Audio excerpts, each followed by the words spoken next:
តែចាំងត្រូវដូរទិញប្រថ្មីថ្មីចង់អីខ្លាំងគាត់ដាក់ក្រដាស់ទៅថ្លៃតែសួយអីសុំខ្ចី10000សិនមកមិនអោយខកប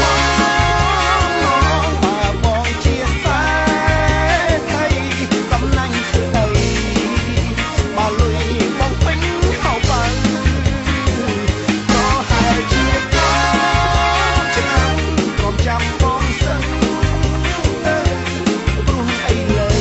ទីសោគេអើមិនតន់ឡើងថ្លៃយំឡឹងឬចិត្តទៅដោះសាបបោមាត់ព្រានមានមាត់ចិត្តថាម្ដងឲ្យចាំលោកកបីលក់កោអ្នកណាមួយកដឹងបងឯងប្រកែប្រូម្ដងឋានចេះម្ដងឋានចោសម្ដីប្រុសទុកចិត្តមិនបានសោះសម្រំតែបងទៅខ្លាចជាស្អីតែចាំមិនឆ្នាំចិត្តទៅឆ្លើយមើលចាំចាំមកអី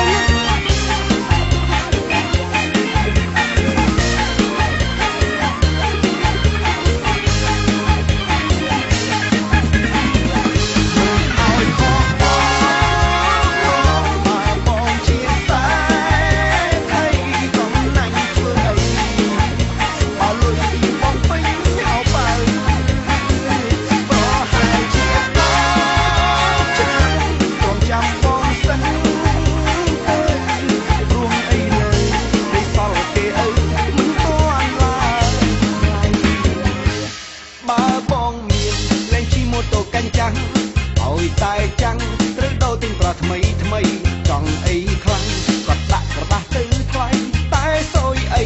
សុំខ្ចី10000សិនមកមិនអោយខកបងបើបងជាខ្សែថៃកំណាញ់ស្ដីបើលុយបងពេញហៅបើក៏ហើយជាក៏ចាំក្រុមចាំបងសិន